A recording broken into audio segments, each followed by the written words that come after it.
La clase que habíamos estado tocando el día miércoles de la semana pasada. El día de hoy vamos a hablar entonces sobre la acción de la adrenalina sobre el sistema respiratorio. Ya habíamos hablado, ¿no?, del corazón y los vasos sanguíneos, porque se llama aparato cardiovascular. Y como podrán ver ahí, he dibujado un pulmón porque les dije ya en esa anterior clase que para aprender farmacología lo que hay que aprender primero es fisiología. Porque la adrenalina es una sustancia que no la crearon en la farmacia. El organismo humano es el que tiene eso a nivel de sus médulas suprarrenales. Entonces la tenemos nosotros y por lo tanto obviamente que tiene que afectar a los diferentes órganos y sistemas, y empiezo a hacer por afectación lo que vaya a suceder algo malo a la gente, simplemente estoy hablando de su actividad. Entonces, básicamente el pulmón tiene dos cosas importantes.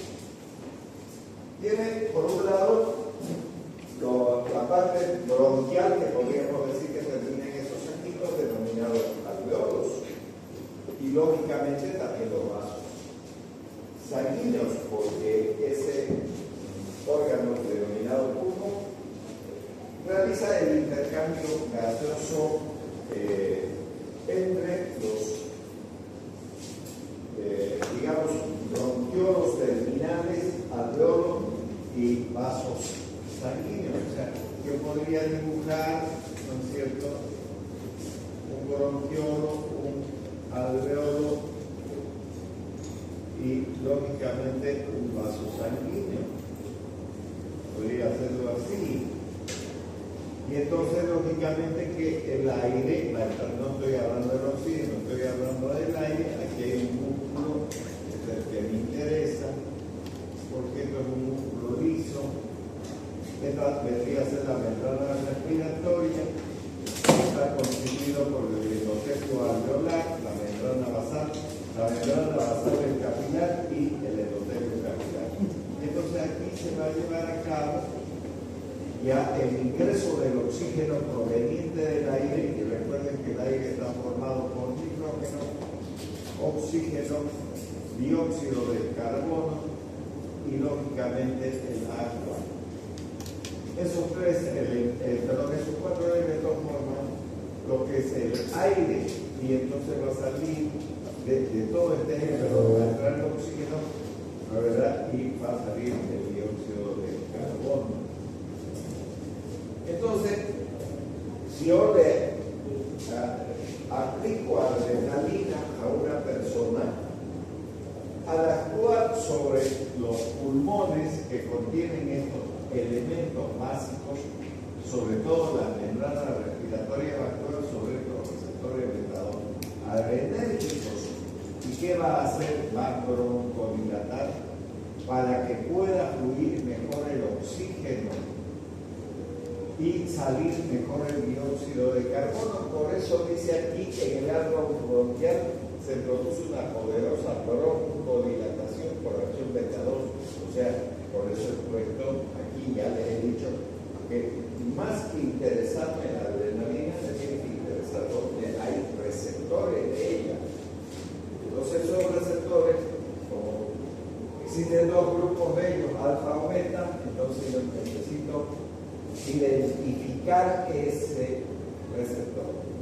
Y además tiene una acción descongestionante, también la voy a explicar esa actividad. Los bien se congestionan desde las narices hasta los pulmones. ¿Por qué se congestionan?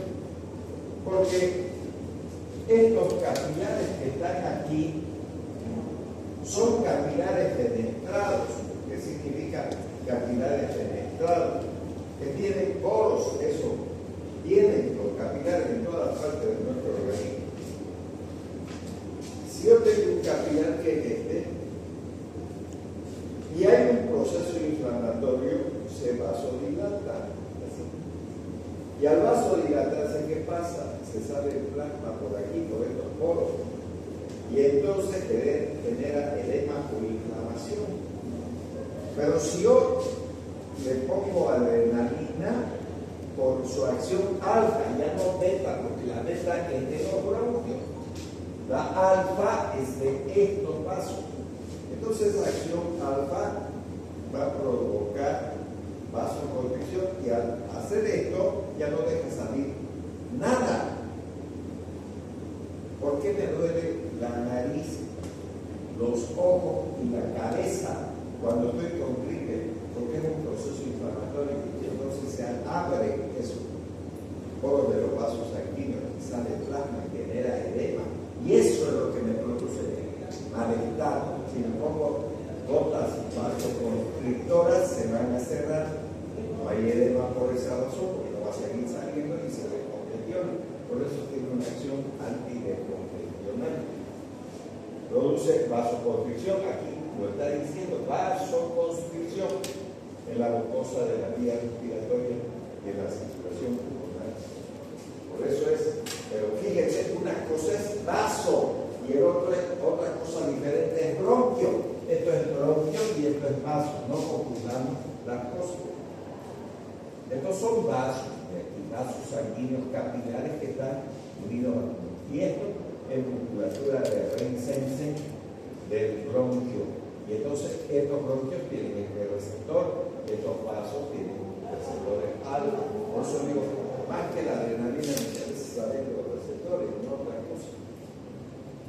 Porque si yo tengo clara la figura sobre los receptores, la cosa funciona mejor. Muy bien. ¿Qué tengo entonces aquí? Útero. ¿Cómo sé que es un útero? Porque aquí está el bebé y aquí está la mujer embarazada. Por eso está la panza así grande. Entonces, esta mujer que está embarazada, y aquí está el canal del parto, con el cuello uterino y la vagina, por ahí va a salir el bebé. Y entonces yo digo, ¿qué músculo tiene este útero? Músculo liso. ¿Y qué receptores tiene este músculo liso? Entonces volvemos a tener receptores beta-2 adrenérgicos. Y entonces, ¿qué va a ocurrir si la adrenalina actúa sobre estos receptores que son mayoritarios en ese útero? Va a reducir el número de contracciones en el útero. O sea, si este bebé no estaría maduro y habrían contracciones uterinas, ¿para qué se contrae el útero? Para que salga el niño por acá. Pero si este bebé no está maduro, digamos, tiene 5 meses de gestación, obviamente que este no lo tiene, está maduro en la figura, pero yo si digo que tiene 5 meses y medio, 6 meses, o lo que sea, estas contracciones están haciendo que salga ese bebé de manera prematura. Y entonces si le aplico medicamentos derivados de la adrenalina que tengan una acción beta-2 adrenérgica, entonces se va a reducir el número de contracciones, ya no se va a contraer, se va a relajar. Y entonces evita el parto prematuro. Entonces, hay un derivado de la adrenalina que se llama fenoterol. El fenoterol es un derivado de la adrenalina que tiene acción beta-2 adrenérgica. Pero en ginecobstetricia, ese fenoterol, que ese es su verdadero nombre, se llama partucister. Viene de parto, partucister. Y ese le ponen a las mujeres que tienen amenaza de parto prematuro. La interna le ponen suero, le ponen el partucister, que es el fenoterol, y se detienen las contracciones. O sea, el reposo, más el medicamento, entonces evita el parto prematuro por una acción beta-2 adrenérgica. Doctor, disculpe una pregunta. ¿Y de dónde lo extraen el partucister? ¿Ah? ¿De dónde lo extraen el partucister? ¿De dónde lo extraen? Ajá, para dárselo a la embarazada. ¿Cómo de dónde lo extraen? De la farmacia. Pero lo crean, o sea, a partir de los organismos. ¿Cómo es? De la adrenalina, pues en el laboratorio. O sea que ¿Será que la adrenalina, o sea, es sintética la que la da. A ver, de nuevo, para que podamos entender. Los fármacos son estructuras químicas Y entonces esa estructura química, si tú quieres verlo ya en el campo universitario que tenemos aquí nomás, ¿no? Y te vas a la carrera de bioquímica, te van a enseñar no solamente a hacer fórmulas en la pizarra, sino a preparar sustancias químicas que de hecho pueden ser humanas, de hecho pueden ser de vegetales, de hecho pueden ser de los mismos minerales, porque también eso es química. Entonces, eso no trabajan con humanos, eso trabajan en laboratorio. Y una vez que tú sabes la estructura química, lo puedes replicar en el laboratorio. Si yo agarro y me pongo a orinar, ¿no es verdad? Entonces voy a eliminar la mayor cantidad de mi orina, va a tener agua. Va a tener un ubilinógeno que le va a dar el color amarillo. ¿Y qué es el ubilinógeno? Es una sustancia química. ¿Qué más va a tener? Probablemente tenga urea. Hay unas bolitas que venden en la veterinaria, ¿no? Que le ponen al terreno, se llama urea. Hasta han hecho una fábrica de urea en Cochabamba para joder la vida, porque el Evo ha sido lo mejor que existe en la tierra, tan pelotudo que debería de hacer en zonas más cercanas para que cueste más barato llevarlo a donde más usan, y donde más usan en el oriente, en el occidente. Entonces el costo se hubiese abaratado. Bueno, agarrar la urea, esa bonita blanca, como verde, y mezclarla con el agua y te preparas tu propia orina. No necesitas orinar o tomártela para tener orina, si la puedes hacer. Entonces esto mismo te estoy diciendo. La adrenalina tiene una estructura química. Entonces, ¿qué es esa estructura química? ¿Qué es lo que expliqué el otro día? Son catecolaminas y hay un anillo químico que se llama catecol. Esas catecolaminas son 3 sustancias que tiene el ser humano que provienen de ese anillo catecol. La una es la dopamina. Eso expliqué en el origen, incluso dibujé aquí en la pizarra un pie cinático. Si no me crees, volvemos para atrás, porque no me cuesta nada. Le creo, doctor. Pasar para atrás, aquí está, para que veamos. Doctor, pero aquí está la tirosina, aquí está la dopa, ¿no? Que a partir de este aminoácido, y te quiero decir que muchas plantas tienen esta tirosina, muchas. Y entonces salen muchos fármacos de eso. Entonces esto que es un aminoácido, forman estas catecolaminas. Primero la dopamina, DA quiere decir dopamina, NA noradrenalina, también es una catecolamina. Y su estructura química de ese producto lo podemos ver también aquí, en esta diapositiva.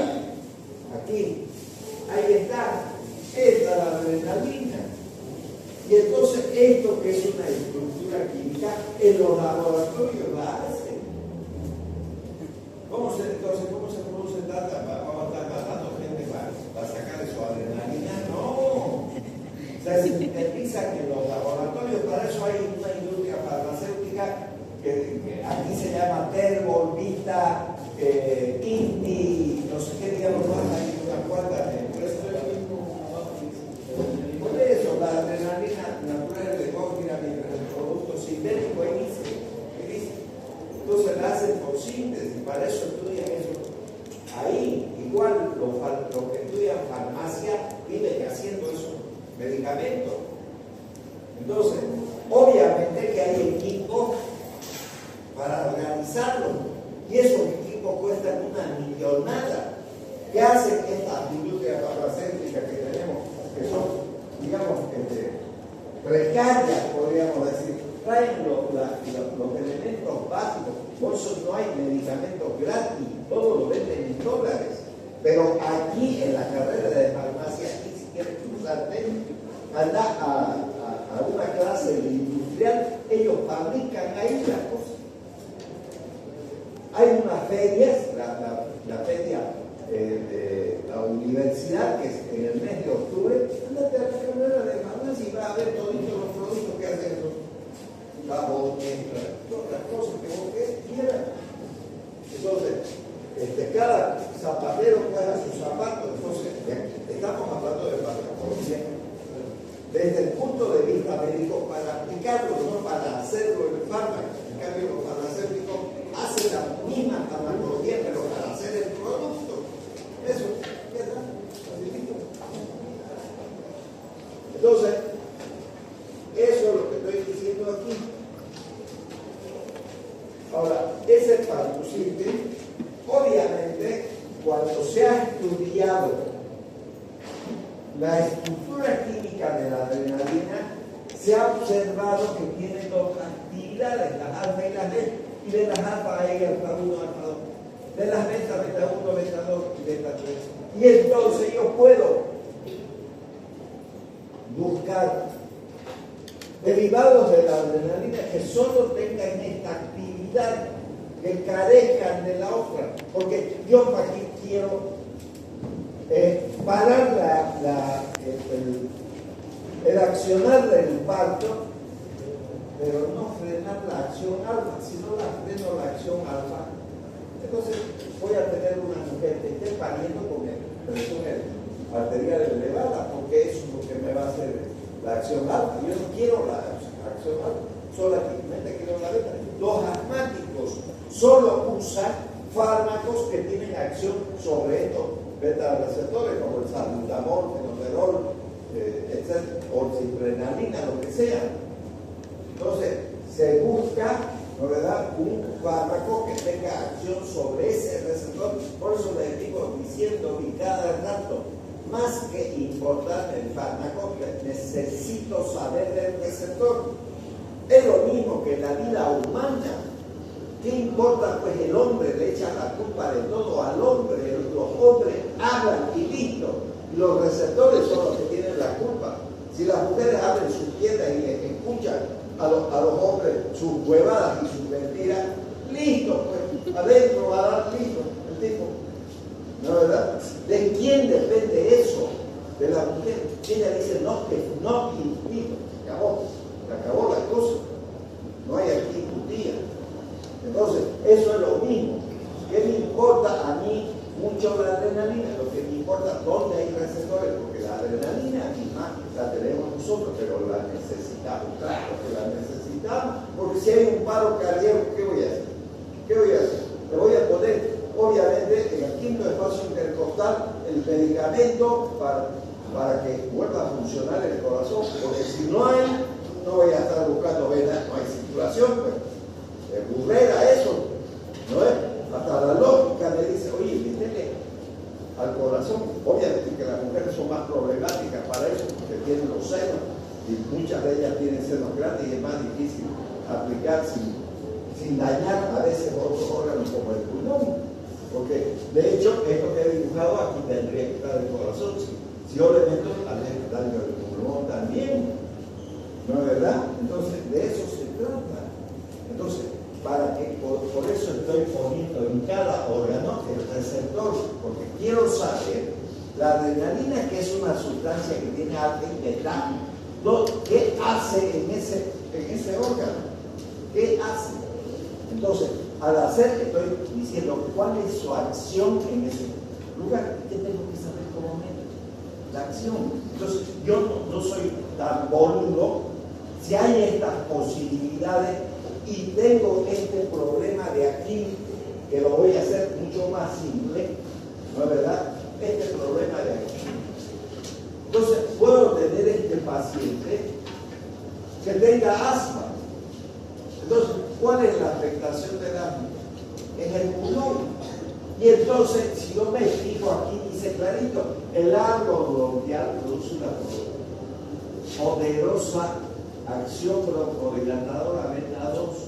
Entonces, si es la beta 2 dilata estos bronquios, hace que entre mejor el aire y hace que salga más rápido el dióxido de carbono. Entonces, este alveolo que está aquí me interesa, ¿por qué? Porque tiene que compartir el oxígeno que es proveniente del aire, pasa a través de la membrana respiratoria hacia los capilares para que se lleve a cabo la evapotranspiración. ¿Qué tiene el asmático? Se le cierra esto. Al cerrarse no hay intercambio gaseoso. Si no hay intercambio gaseoso, acumulo dióxido de carbono y se me vuelve cianótico. El paciente se está muriendo con sed de aire. Entonces, ¿cómo se llama eso? Disnea. Eso se llama. Entonces, tengo que buscar un medicamento que dilate el bronquio. Eso necesito hacerlo.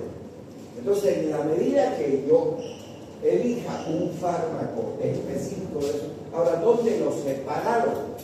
¿Dónde lo producen? ¿Matan animales, matan seres humanos para sacar esos fármacos? No, lo elaboran de manera sintética.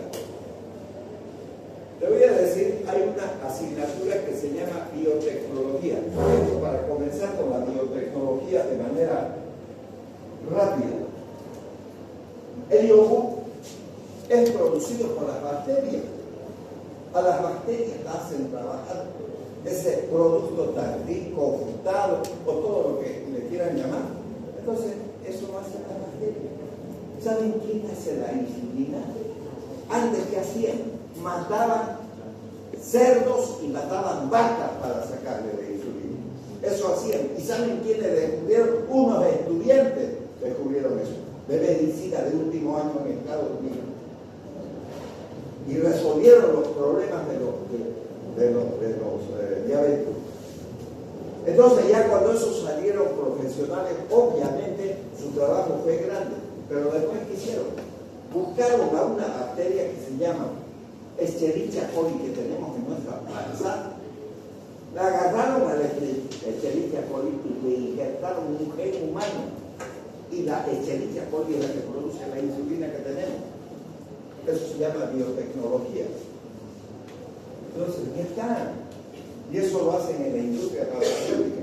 Y no es, o sea, una Escherichia coli es un microorganismo que hay que verlo con microscopio. Y un gen, peor todavía, es una molécula mucho más pequeña. Se la introducen a la Escherichia coli. Y a la Escherichia coli le hacen hacer eso. Entonces, ¿eso cómo se llama? Biotecnología se llama. ¿Y eso dónde hacen? En los laboratorios. ¿Dónde más producen insulina?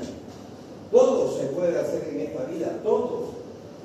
Entonces, no es que haya una sola cosa. Ahora también, así como se hace todo, hablan huevadas también. Y no hay que creer, porque les voy a decir una cosa. Si yo agarro la insulina normal, la insulina que nosotros tenemos que la produce, la Escherichia coli y un hongo también, depende del tipo de empresa farmacéutica que se trate, y yo me la tomo, y yo sé que esa insulina es una cadena proteica. Cuando me la tomo, las proteasas intestinales la van a destruir y la van a volver aminoácidos como si reventara un collar, una bolita. Yo voy a imaginarme que cada aminoácido es una bolita de ese collar. Si la reviento, ya no es cadena, ya no es collar, es bolitas. Y las bolitas no es insulina, porque ya se salió de su estructura. Ahora, ¿qué pasa con el colágeno? Obviamente que el colágeno no deja envejecer, pero si tú te lo tomas el colágeno, como te venden ahí en la farmacia, o gelatina de patas con colágeno, compre, ¿de qué sirve? Llega al intestino, esas bolitas que son los aminoácidos se desprenden. Al desprenderse dejan de ser colágeno. ¿Qué son aminoácidos? Los absorbe el intestino como aminoácidos, y si no hay fibroblastos funcionando, no hay colágeno en ese ser humano. Igualito en X. ¿Por qué? Porque el colágeno no es un aminoácido, es una cadena proteica. Si tú la deshaces, deja de ser eso. ¿Será esos aminoácidos? Sí, pero tiene que haber alguien que lo vuelva a sintetizar. Y ese es el fibroblasto. Si no hay fibroblasto y ya se envejecieron, aunque le metas una tonelada de colágeno, no va a volver a la juventud, no lo va a hacer, porque ya se jodieron los que trabajan formando, digamos, lo mismo que la insulina. Si se jodieron las células beta, tenés que ponerle de manera íntegra la insulina, porque ya no hay quien la fabrique, no hay esas células. Ya está, eso es así. Entonces, ¿qué es lo que tenemos aquí? Como estamos hablando de la adrenalina, ¿por qué tiempo estamos hablando de la adrenalina? Estamos hablando porque después vamos a separar sus acciones alfa y sus acciones beta de adrenalina. Por eso las acciones alfa de la adrenalina, ¿qué producen? Anorexia, o sea, no da ganas de comer y la gente compra esos productos, no es verdad, para adelgazar, pero ¿qué más produce? Elevación de la presión arterial, porque eso es lo que produce la acción alfa. Entonces, yo con la finalidad de adelgazar y verme bien, digamos, como antes, estoy elevando mi presión arterial, después me va a venir una hemorragia cerebral y cagué pila, listo. Esa hemorragia cerebral genera lo que se denomina un accidente cerebrovascular. Entonces, por adelgazar voy a terminar en una silla de ruedas o muerto. Por esa razón, todos los anorexígenos, todas esas tabletitas que usan para adelgazar la gente, tienen derivados de la adrenalina. Y le va a elevar la presión arterial. ¿Por qué eso? Porque es acción alfa-adrenérgica. Por eso estamos aprendiendo esto. Y entonces eso lo hacen en los laboratorios. Claro que lo hacen en los laboratorios. ¿Dónde más lo van a hacer? ¿Y quiénes hacen? Esos señores que estudian allá farmacia. Eso. Ya está. Así de sencillo el problema. Muy bien. Entonces, ¿qué pasa con la vejiga? Igual que es músculo liso. Y entonces, ¿qué acción va a tener la adrenalina? Entonces, primero tenemos que identificar qué miércoles de receptor tiene. Entonces, yo tengo dos cosas importantes de la vejiga. Un músculo que se llama destrusor. ¿Por qué se llama destrusor? Porque al comprimir obliga a que el contenido de la vejiga salga como orina. Entonces, por eso se llama destrusor. Aprieta. Y eso, ¿cómo se llama ese músculo que aprieta? Digamos, este músculo de destrusor tiene una acción beta. ¿Y qué hace esta acción beta? Relaja el músculo de destrusor. No lo había salido comprimido, había salido relajado. Muy bien. Entonces, si lo relaja, ¿qué pasa? Si tengo un chico que se está orinando en la cama y me están pudriendo los colchones, entonces le voy a dar un derivado de la adrenalina para que relaje este músculo, entonces almacene mayor cantidad de orina y no se le orine en la cama. Entonces, fíjense que lo estoy sacando de una deducción lógica, porque aquí dice eso. Imagínense que si este músculo se activaría por esto, me orinaría más bien cada rato. Ahora, ¿qué pasa? Contrae el esfínter y el trígono. Cuando contrae el esfínter, se cierra el esfínter. Y al cerrarse y la vejiga dilatarse, no hay manera de que salga la orina. Entonces, me cae bien darle esto a una persona que tiene una patología que se llama enuresis nocturna. ¿Qué significa enuresis nocturna? Es una persona que se orina en la cama. Y los niños suelen hacer eso. Los padres no van a aguantar que cada rato le estén pudriendo el colchón, ¿o no? Porque si se orina en la cama, es una huevada. O sea, podemos aguantarlo una o dos veces, pero después hay que buscar una solución. La solución no es echarle huasca.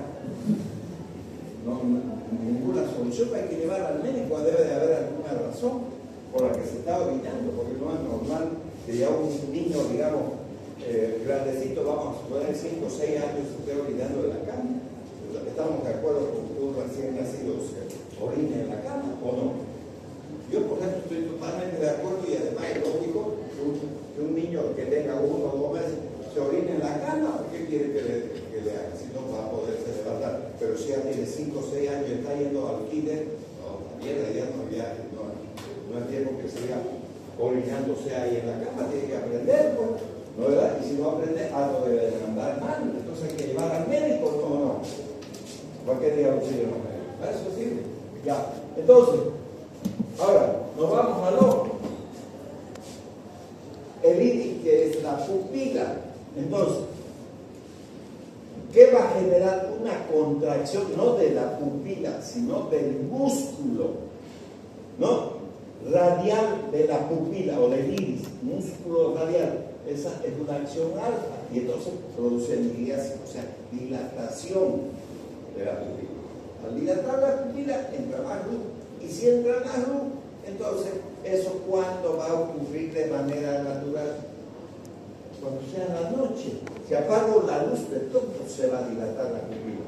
¿Cuál es la razón para que entre más luz? Porque si hay menos luz, entonces no veríamos nada. Entonces tiene que hacer algo el ojo, tiene que abrir lo que más pueda para que entre más luz.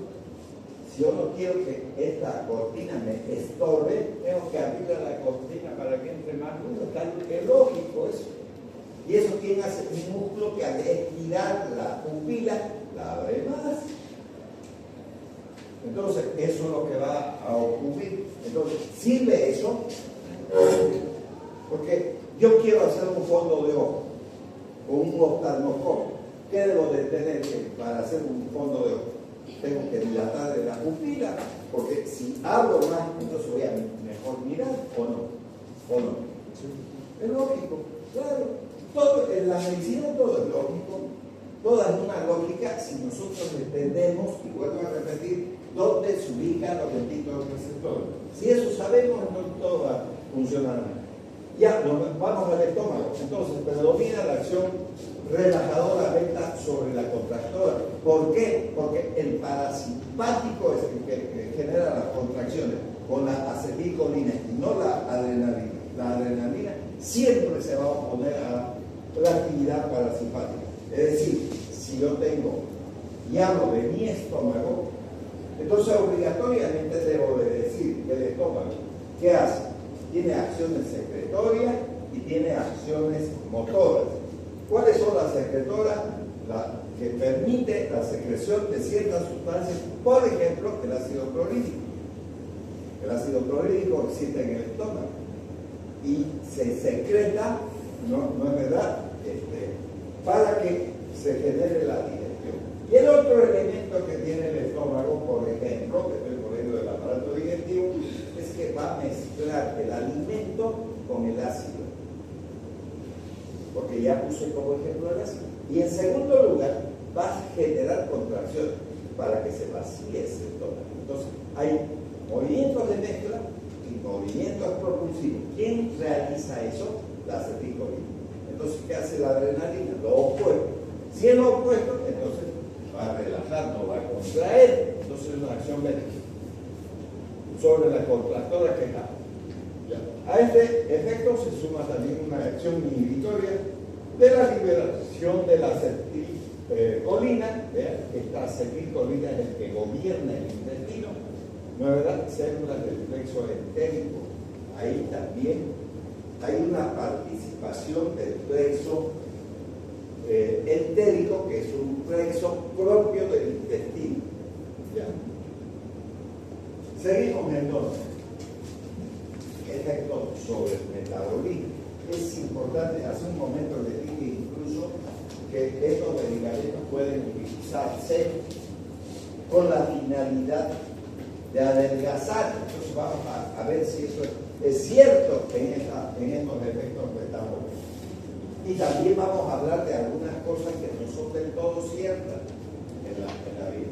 Por ejemplo, dentro de estos efectos metabólicos que se pueden llevar a cabo en el hígado, por ejemplo, aquí tenemos estas células, los hepatocitos, que conforman parte constitutiva del hígado. Entonces, aquí vemos algunas cosas. Si nosotros generamos una activación de los beta receptores, entonces se produce AMP cíclico. Si generamos activación de los alfa receptores, entonces vamos a generar efectos metabólicos. Bueno, si hemos dicho que estos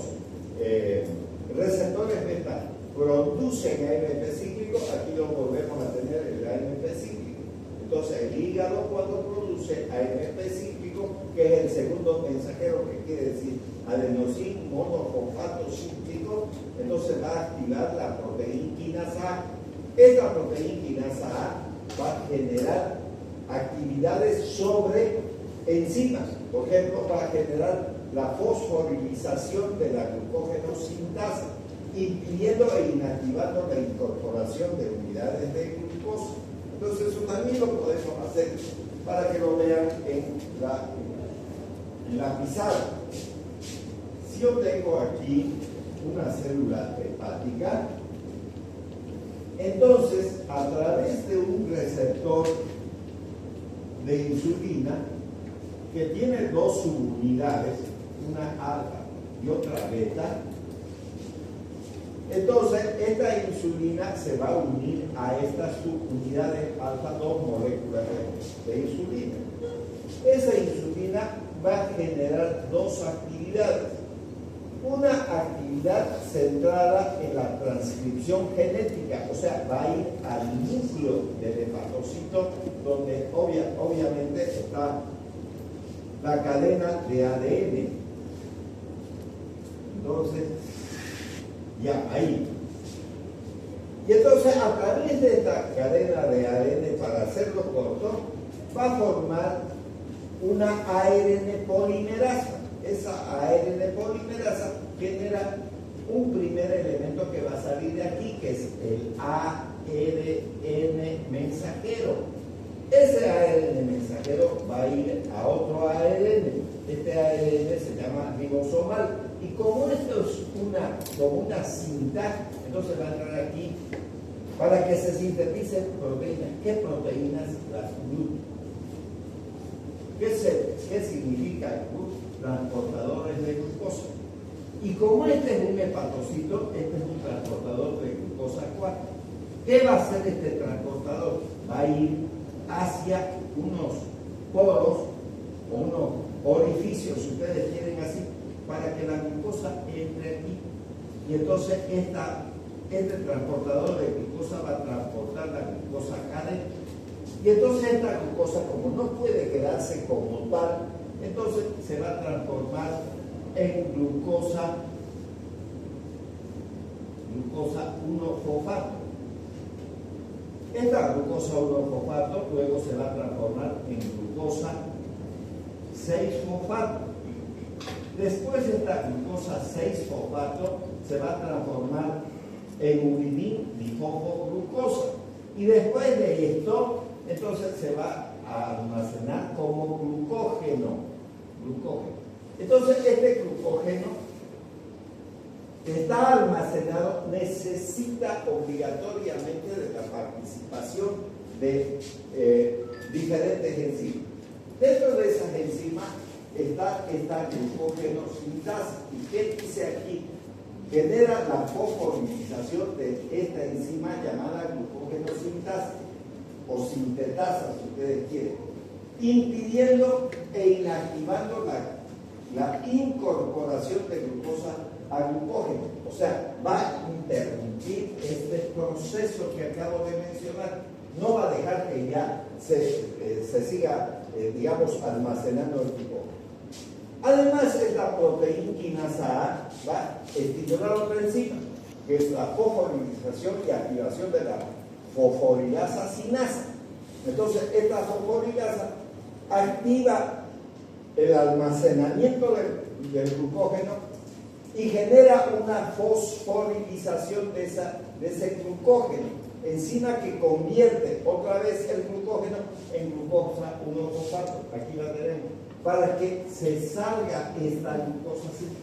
Este glucógeno va a generar que se vuelva a transformar en glucosa para que salga aquí. ¿Y con qué finalidad sale esa glucosa aquí?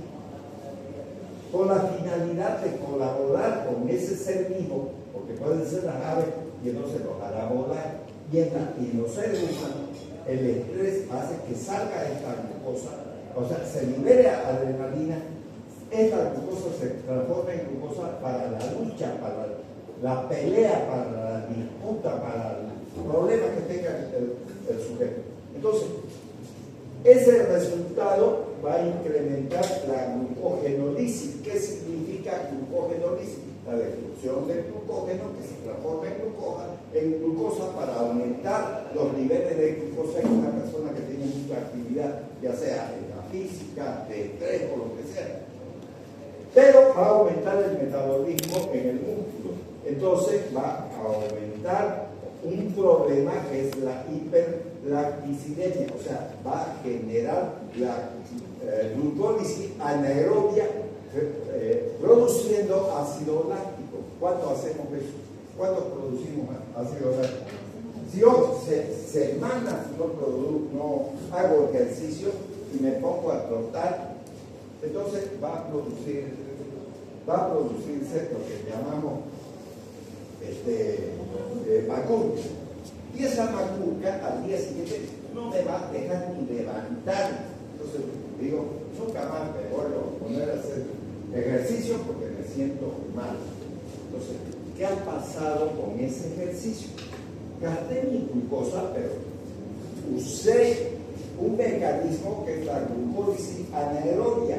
Y esa glucólisis anaerobia ha producido este producto que es el ácido láctico, y ese ácido láctico es el que me está produciendo la macuca. Eso es lo que pasa. Entonces, eso es lo que va a producir, en pocas palabras, ¿no?, la adrenalina. A ver, para sintetizar, para que nos sirva de algo, porque es importante saber esto. Es importante porque si yo estoy enfrente de un paciente diabético, fíjense lo que estoy diciendo, diabético, o sea, ya tiene diabetes, no puedo aplicarle adrenalina.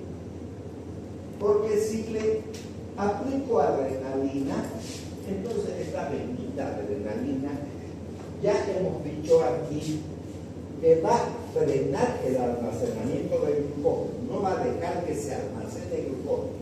Lo que va a hacer es que va a transformar el glucógeno almacenado en glucosa. Y entonces esto que es el torrente circulatorio va a aumentar el nivel de glucosa en sangre. Este aumento de glucosa en un paciente diabético es grave. Estoy provocando hiperglicemia. En pocas palabras, ¿qué miércoles hace la adrenalina? Él era hiperglicémico. Ahora voy a volver a hablar de otra cosa. Aquí voy a hacer un pie sináptico. Y voy a volver a hablar de la adrenalina. A partir de esta tirosina se forma la adrenalina. Ya, aquí tengo la adrenalina. Entonces entra el calcio aquí, ¿no es verdad? Y entonces va a salir la adrenalina por este lado. Aquí se va a liberar la adrenalina. Si yo mastico coca, entonces voy a evitar que esta adrenalina vuelva a entrar aquí para que no sea destruida por la monoaminooxidasa. Si no dejo que entre, porque aquí le pongo cocaína, se aumenta este nivel. Y la gente tonta dice, masticando coca se cura la diabetes. ¿Cómo se va a curar la diabetes si estoy almacenando en el torrente circulatorio mayor cantidad de adrenalina? ¿Y qué mierda hace aquí la adrenalina? Aumenta el nivel de glucosa. Entonces, ¿qué diabetes va a curar la coca? No cura nada. Más bien empeora. Y hay harta gente que vive masticando porque cree que se va a curar con esa huevada. Eso es lo que ocurre. No es que las cosas, digamos, las tenga que solo estudiar porque se llama tal fármaco. Hay que saberlo utilizar, y para saberlo utilizar tenemos que saber qué es lo que hace en cada lugar. Si no, estamos listos. ¿No es verdad? Si no sabemos las acciones, entonces estamos listos. Entonces continuamos. Aquí está lo que he escrito ahí. Miren, aquí está la adrenalina. Aquí está el receptor. Y ese receptor es un receptor metabotrópico porque está acompañado, ¿no?, de la proteína G. Este receptor va a estimular esta proteína que se encuentra a nivel de la membrana celular, pero en la parte interna, llamada adenosina-citrasa. Con el gasto de ATP se forma el AMP cíclico. ¿Qué es el AMP cíclico? El segundo mensajero. ¿Por qué se llama segundo mensajero? ¿Por qué el primer mensajero? La adrenalina está haciendo que se genere este segundo mensajero. Y va a ir a esa proteína quinasa A. Y esa proteína quinasa A, si miramos esta flecha, entonces va a digamos, impedir que se active esta enzima llamada glucógeno sintasa. Al evitar, por eso está computillado aquí, entonces no deja que se almacene la glucosa que está entrando por aquí, que el combustible es la glucosa. Entonces entra la glucosa, aquí está la glucosa 6-fosfato, aquí está la glucosa 1-fosfato y se almacena como glucógeno. Pero como yo estoy estimulando con la adrenalina, entonces esta enzima se bloquea. Si se bloquea, no puede incorporar esta glucosa al glucógeno. Si no puede incorporar, no deja que se almacene. Sin embargo, esta otra enzima, que sigo esta otra de aquí, esta glucógeno fosforilasa, va a hacer que el glucógeno se transforme en glucosa 1-fosfato para que termine en glucosa y entonces sirva de combustible para el vuelo o para el estrés. Entonces, ¿qué es la adrenalina? Es una hormona diabetógena. ¿Por qué diabetógena? Porque transforma este glucógeno en glucosa y aumenta el nivel de glucosa y por lo tanto no genera diabetes. ¿Se entiende? Ya, entonces ahí está. Eso ya. Entonces, ahora, seguimos sobre el metabolismo, porque no es solamente el metabolismo de los hidratos de carbono, no es eso.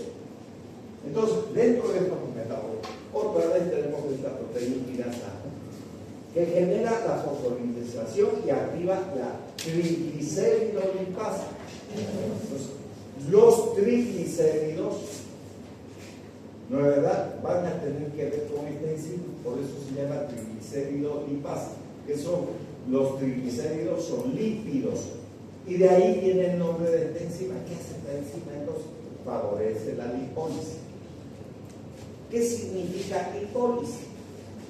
Destrucción de los lípidos. ¿Qué dije hace un rato? Todos los medicamentos que hacen bajar de peso son derivados de la adrenalina. Eso dije hace un momento. Eso. Ya, entonces, si esto va a favorecer la lipólisis y tengo esta panzota llena de grasa, ¿qué va a pasar? Si es lipólisis, va a degradarse, va a destruirse. Entonces, estimula la oxidación de los sustratos, aumentando el consumo de oxígeno y calor. Eso va a hacer en el metabolismo de los lípidos, y hemos visto en el de las grasas. Ya está. Entonces, la administración, digamos, provocada por la liberación de adrenalina, ¿qué va a generar entonces esta adrenalina? También va a aumentar, ¿no es verdad?, la liberación de potasio desde el hígado hacia el plasma, produciendo entonces hiperpotasemia. Ahora voy a hablar de la hiperpotasemia. Así trato de la gente que usa derivados de la adrenalina en su acción alfa, adelgaza, pero tiene la tendencia de morirse por accidentes cerebrovasculares. Eso fue lo que dije. Entonces, a ver, veamos. El corazón tiene una gran actividad durante toda nuestra vida, desde la vida intrauterina hasta la vida extrauterina. Pero si yo recuerdo y digo que el potasio, este elemento, en el líquido extracelular, oscila entre 4 a 5 mil equivalentes litros. Obviamente eso es en el líquido extracelular, y aquí en el líquido extracelular, entonces este potasio está alrededor de 140 mil equivalentes litros. Imagínense esta cantidad en el líquido extracelular. Entonces, ¿qué me dice aquí? La adrenalina estimula la liberación de potasio desde el hígado hacia el plasma. Si va hacia el plasma, está yendo a este líquido extracelular, porque el plasma es líquido extracelular. Entonces, si aumenta esto, entonces estoy provocando hiperpotasemia. ¿Y entonces qué va a parar? Si esa persona, además de que sea obesa, que no es tan incomún, tiene problemas cardíacos, entonces ese aumento de potasio le va a provocar un paro cardíaco y va a tener problemas terribles. ¿No es verdad? Por estar consumiendo eso. ¿No es verdad? Eso es lo que va a ocurrir, porque este hígado le está liberando una gran cantidad de potasio y obviamente va a circular, porque si está en el plasma y va a llegar al corazón. Y entonces en el corazón va a deprimir y le va a generar paro cardíaco y listo. ¿No es verdad? Entonces, eso es lo que hay que tener en cuenta. Ahora, el ión es captado por el hígado y el músculo.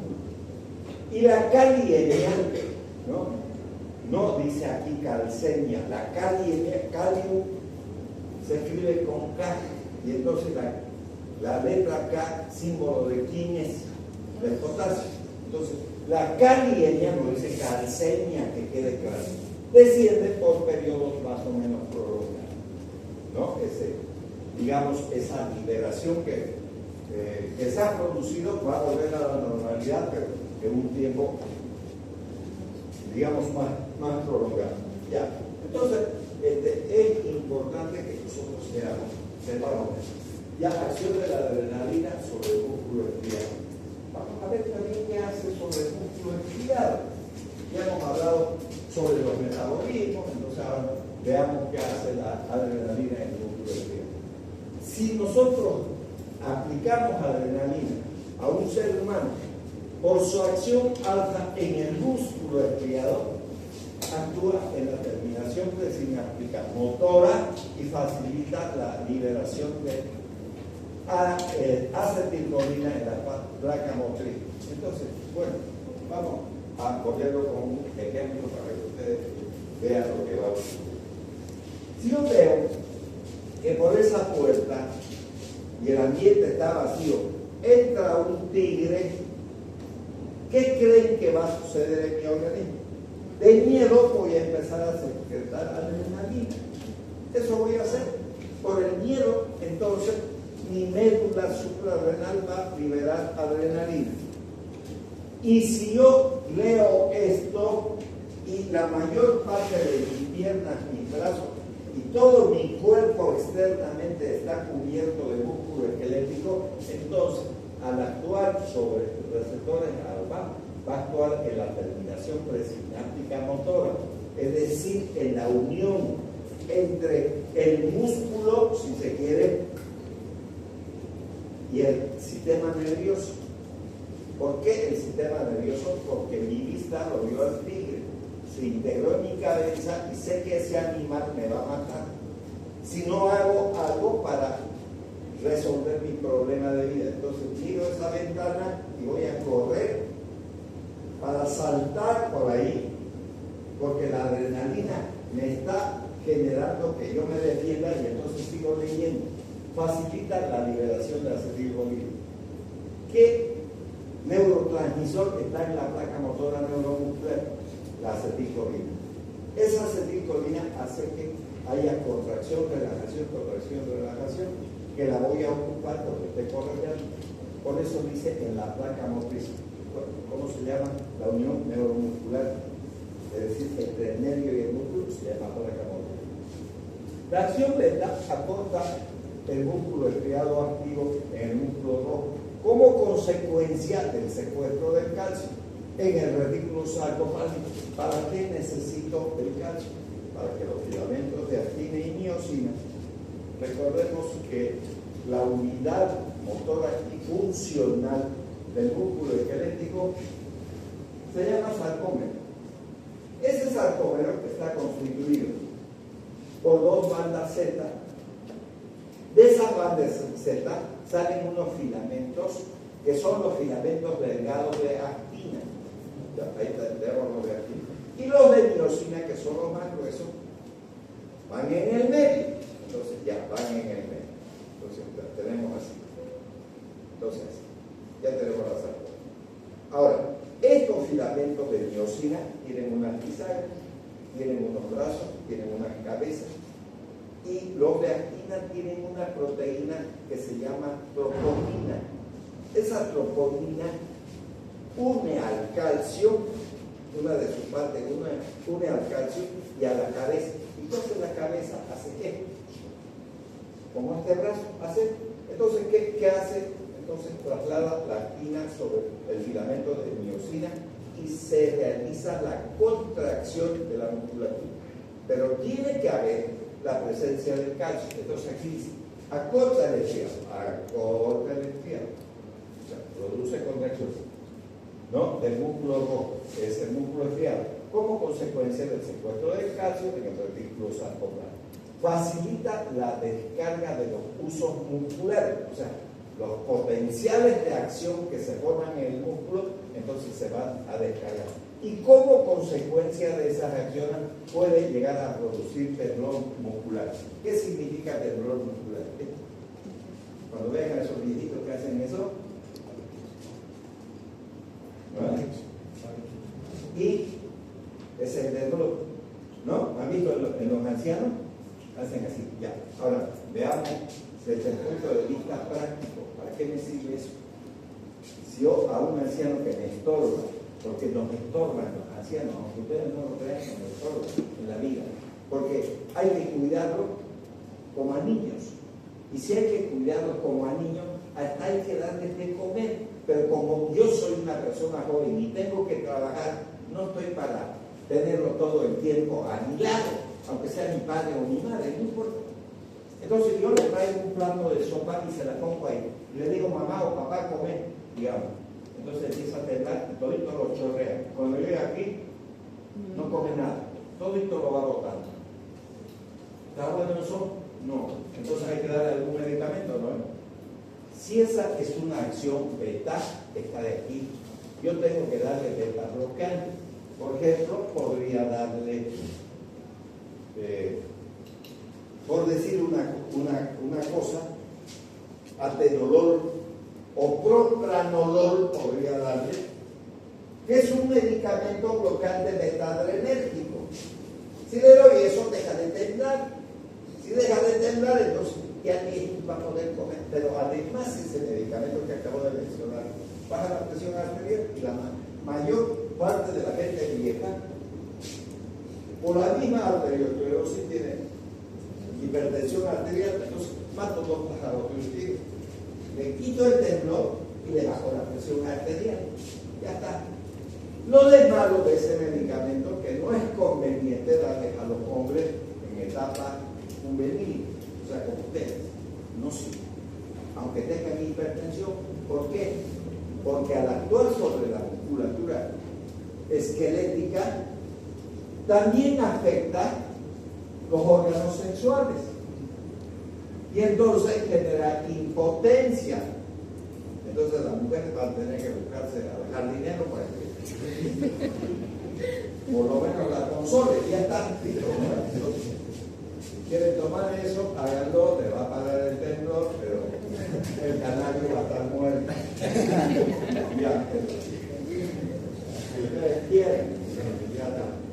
¿No? Bueno, muy bien, sigamos entonces con la cosa. Ya. Bueno, acción de la adrenalina sobre el sistema nervioso central. La adrenalina produce problemas en el sistema nervioso central, pues no. ¿Por qué? Porque no pasa la barrera hematoencefálica. Y si lo hace muy poco. El sistema nervioso central contiene abundantes receptores alfa y beta, pero la adrenalina no provoca efectos llamativos porque atraviesa más la barrera hematoencefálica. Si no pasa, entonces por mucho que le pongan, no. Pero yo he visto gente que le pone adrenalina y empieza a temblar así. Sí, pero esa es una acción periférica. Ya hemos hablado del temblor, no es una acción central, y entonces puede producir desasosiego, dolores de cabeza, que eso solamente a nivel de los vasos sanguíneos periféricos, apresión, temblor, que también se debe a sus efectos periféricos como la taquicardia y la palpitación. Todo eso es periférico, pero no afecta el sistema nervioso, porque no atraviesa la lámina hematoencefálica, y si no lo hace, entonces no tiene acciones efectivas sobre eso. Ya está. Entonces, no vamos a tener problemas de tipo neurológico con eso, pero sí vamos a tener problemas periféricos que aparentemente parecen ser problemas del sistema nervioso central. Bueno, ahora, ¿qué vamos a hacer? La inyección subcutánea de adrenalina produce un aumento del número de eritrocitos, de leucocitos y del nivel de hemoglobina. ¿Es verdad o es mentira? Bueno, es mentira. Pero entonces, ¿por qué lo pone en la diapositiva? Entonces vamos a analizar. No se atrevan ustedes a poner adrenalina en una persona que le vaya a tomar una muestra hematológica. ¿Por qué razón? Porque la adrenalina, por su acción alfa, produce vasoconstricción.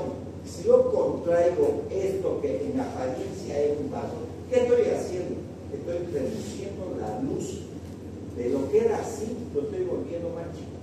¿Se puede entender eso, no ven? Ya. Entonces, si usted le mete a este vaso, que lo vamos a hacer con dibujo, para que vean. Yo tengo aquí un vaso de este tamaño y voy a decir que aquí, en este vaso normal, entra 1 litro de agua. El agua está representando la sangre. Vean.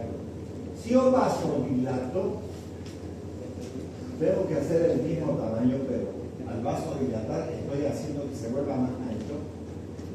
Entonces ese litro va a quedar aquí. ¿Por qué? No porque disminuyó la altura, lo que aumentó es el diámetro, que es casi el doble de esto. Entonces este litro que estaba hasta aquí en la vasodilatación, entonces cae. Y entonces hay menor presión en estas paredes, porque al dilatarse hay menor presión. Pero si yo sobre este vaso hago uno más delgado, mucho más delgado, pero el mismo tamaño, y quiero meterle este litro aquí, se va a rebasar. Pero si yo le pongo una tapa, va a aumentar la presión. Entonces, ¿qué hace la adrenalina cuando yo le pongo a un ser humano? Va a haber esta vasoconstricción. ¿Y qué va a pasar con la sangre? Se va a concentrar más aquí, porque la sangre tiene 2 elementos. La célula, por un lado, y el líquido, que es el plasma. ¿Quién se va a salir primero? ¿Quién? El líquido va a salir por acá. Y entonces aquí van a quedar mayor cantidad de glóbulos rojos. Si le saco sangre, tanto los glóbulos rojos como los blancos se van a concentrar, y por eso parece que aumentaría el número de glóbulos rojos. Es una apariencia. Entonces, no se atrevan a sacar sangre cuando le han puesto adrenalina. Que se relaje, para que esté todo de la manera normal, que ustedes van a tener un resultado de verdad lógico. Porque de la otra manera, en apariencia va a ocurrir esto. Entonces, no causa el concentración. ¿Por qué? Por la vasoconstricción, no es porque aumente. Ustedes saben que de la noche a la mañana no se forma un glóbulo rojo. Si no, pues los cruceños ganarían nomás los partidos de fútbol de La Paz. ¿No es? Entonces llegan allá, como hay poco oxígeno y la deficiencia de oxígeno hace que se libere la eritropoyetina, porque así es el mecanismo, ¿no es verdad? Eso no ocurre de la noche a la mañana, no ocurre. Entonces, obviamente, si yo le he puesto adrenalina, va a causar esta escleroconcentración, y esa escleroconcentración quiere decir que va a haber mayor cantidad de glóbulos rojos y blancos con respecto a la adrenalina. Entonces disminuye el número de eosinófilos circulantes también en sangre. También esto es importante, porque recuerden que 2 patologías producen una elevación de los eosinófilos. Los parásitos por un lado y por el otro lado las alergias. Cuando hay mucho eosinófilo, o ese paciente tiene parásito o tiene alergia. Si no, no hay elevación de... Obviamente los cánceres también, pero lo que más comúnmente se daría sería por esa razón. Bueno, ahora, farmacocinética. Farmacocinética significa absorción, distribución, metabolización y excreción. Entonces, la absorción es mala porque se metaboliza. Si yo me la tomo la adrenalina, entonces no se va a absorber porque es mala a nivel del tracto gastrointestinal, porque se va a destruir por las enzimas existentes en esa luz del intestino. O sea, una mala idea dar adrenalina. La metabolización se va a realizar generalmente en el hígado por la presencia de, y obviamente no solamente eso, sino también en el sistema nervioso y donde haya catecol, ortometiltransferasa de enzima, que la inactiva, y también por la monoaminooxidasa. Esas dos enzimas son las que metabolizan la adrenalina. Y obviamente vamos a encontrarla en el intestino, en los vasos sanguíneos, bueno, en muchos lugares en el sistema nervioso también lo tenemos. Ya, ahora seguimos con la farmacocinética. Entonces la adrenalina no se absorbe ni actúa por vías continuas, y recuerden, pierde su tiempo porque no va a ocurrir. Por vías subcutáneas tiene acción no muy rápida, porque al producir vasoconstricción en el lugar que le aplican, se va a cerrar. Al cerrarse no va a dejar que circule la adrenalina, y entonces eso puede llegar a provocar necrosis tisular. Ahora voy a hablar de otra cosa refiriéndome a eso. Ustedes van a recibir un título de médico cirujano. ¿Y por qué van a recibir un título de médico cirujano si no han hecho especialidad?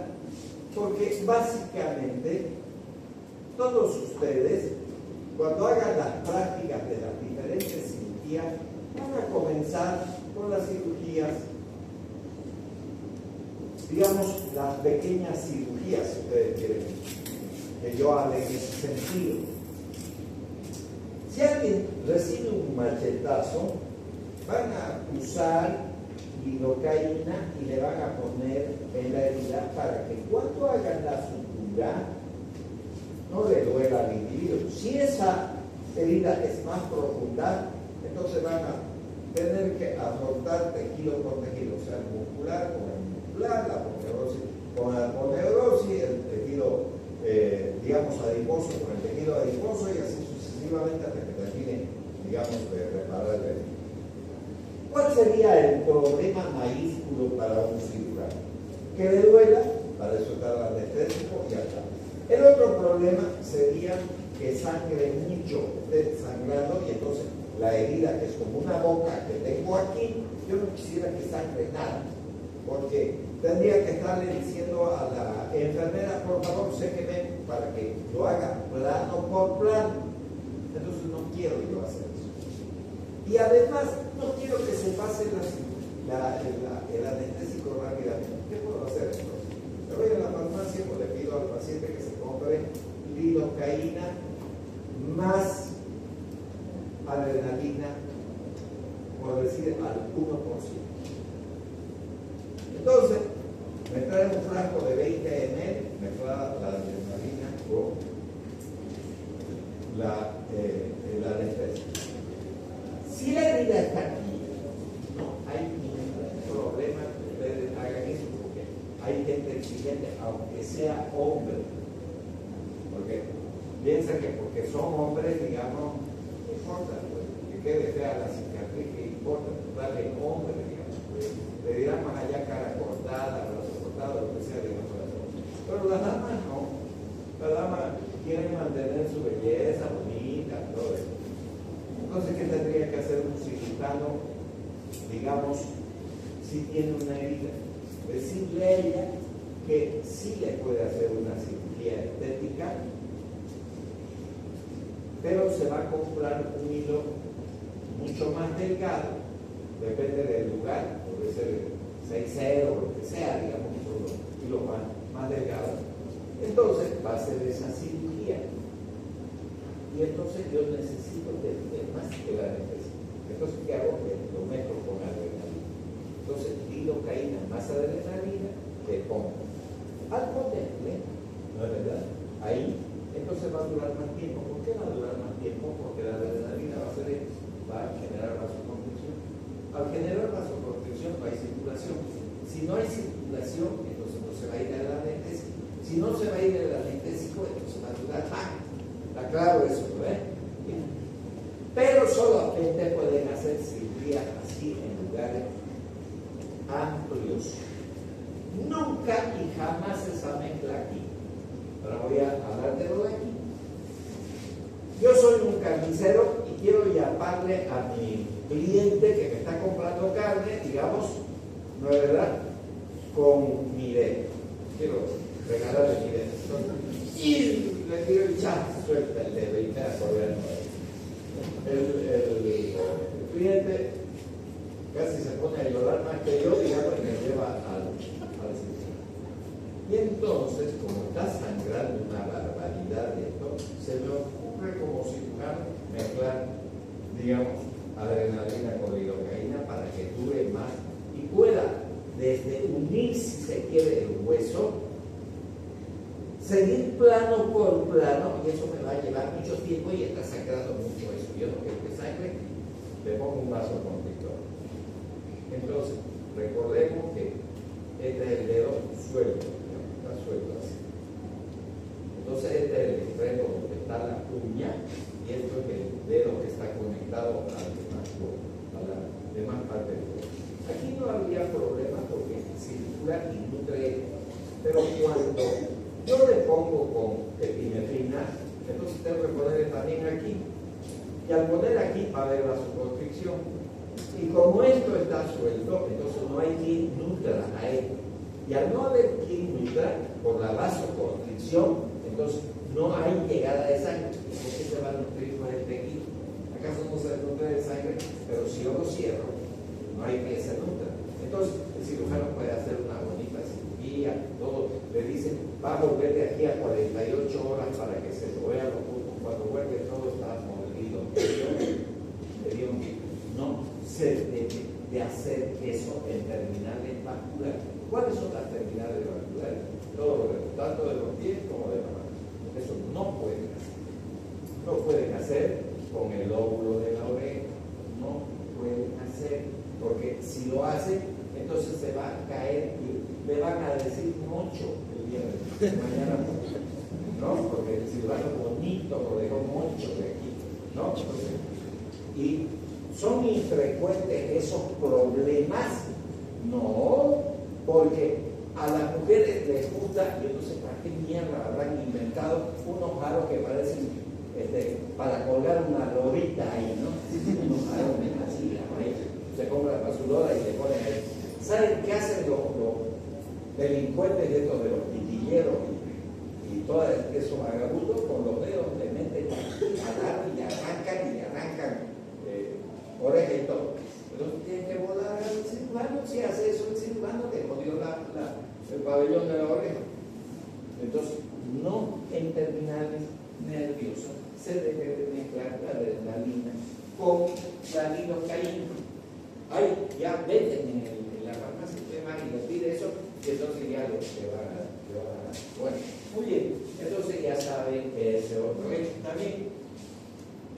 Seguimos con la farmacocinética, entonces la absorción por vía intramuscular es algo más veloz y la inyección intravascular de adrenalina desaparece rápidamente de la circulación porque si se la pone de manera directa.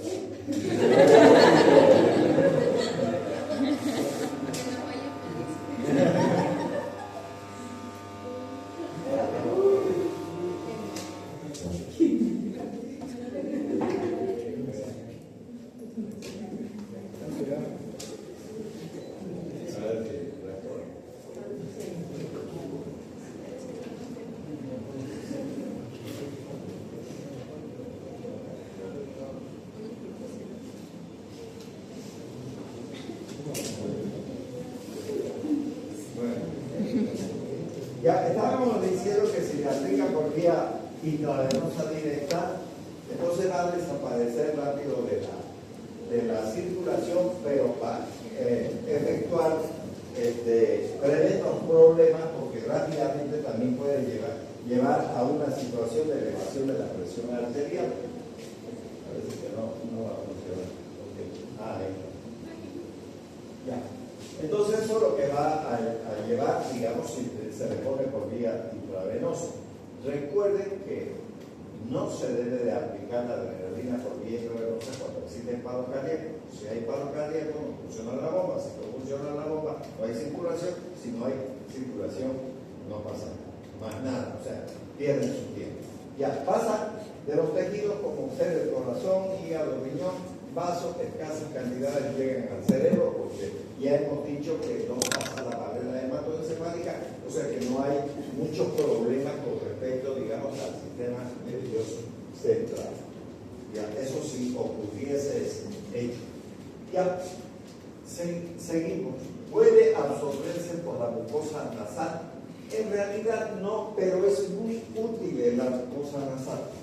Por ejemplo, si a alguien le gusta el deporte de los puños, o sea, me estoy refiriendo al boxeo y sus derivados, porque hay mucha gente que le gusta, mujeres y hombres, hay boxeadores, campeones del mundo, todo eso, pero hay más salvajes que eso todavía, deportes dentro de los puños me estoy refiriendo, eso que cometen en una jaula, no sé qué diablos se llaman esos otros deportes, ¿no es verdad?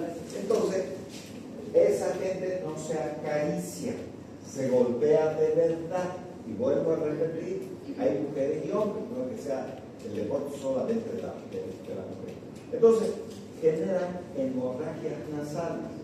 Y esa sangre que está saliendo por la nariz le va a hacer perder pues, al boxeador. ¿Por qué le va a hacer perder? Porque no respira, y al no poder respirar, ese es uno de los deportes que más ejercicio debe de hacer la gente. Son realmente unos verdaderos atletas, aunque dure 1, 2, 3 minutos, no sé lo que dura, digamos, un round. Entonces, ¿qué hacen cuando van a la esquina? Le meten unos cotonetes con crema, cualquier crema, puede ser mentizán si ustedes quieren, con adrenalina, y le ponen ahí a la nariz, y le dejan mucho tiempo para que deje de sangrar. Eso se puede hacer también con muchas personas que están durmiendo y empiezan a tener hemorragia. Se puede empapar, digamos, ese algodón y ponerle un tapón con adrenalina, pero no de manera constante, porque esa vasoconstricción nasal puede llevar a la necrosis de la mucosa nasal. Pero es importante que como otorrinolaringología, la epistaxis que se llama, que son las hemorragias nasales, ¿no es cierto?, para resolver el problema. El otro problema que ya hemos hablado son estas terminaciones neurológicas, se debe a su recaptación porque es tan rápida, digamos, la desaparición, porque estas mitocondrias que tenemos aquí, ¿no?, hacen que estas vesículas que tienen adrenalina se recapten y vuelvan a estas mitocondrias que generan esa enzima que les he dicho llamada monoaminooxidasa, que se destruye rápidamente. Entonces, eso también habrá que tener en cuenta. Todavía inhalatoria, vuelvo a repetir, su acción es simplemente local y no se vuelve sistémica.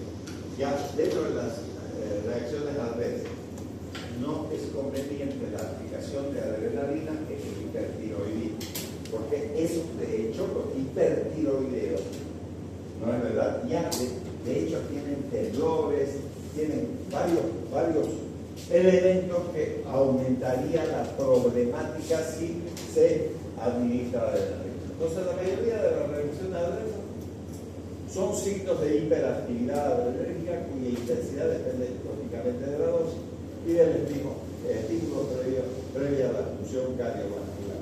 Los hipertiroideos también tienen problemas de taquicardia, entonces aumentarían más el problema, y entonces hay que tener mucho cuidado con este tipo de pacientes. Ya, seguimos con las reacciones adversas, intensifican la activación Beta-adrenérgica, hemos dicho que es una actividad beta 1, puede provocar taquicardia, que es el aumento de la frecuencia cardíaca, y si es excesiva puede llegar incluso a provocar arritmia. Ocasionalmente las taquicardias hasta las extrasístoles, fibrilaciones ventriculares, palpitaciones que pueden causar desasosiego además al paciente. La vasoconstricción origina fenómenos necróticos de tipo local. Se pone esa inyección en gran cantidad al cerrarse los vasos sanguíneos. Ya les expliqué con lo de la lidocaína y la aplicación de adrenalina que pueden llegar a provocar necrosis en esos tejidos, salvo que sean en medio. Entonces, la circulación se hace por los lados y no habría problema, pero en estas terminaciones vasculares, por favor, no lo hagan, porque es un problema serio, digamos, esa asociación. Muy bien, vamos a quedar en este capítulo. Hemos comenzado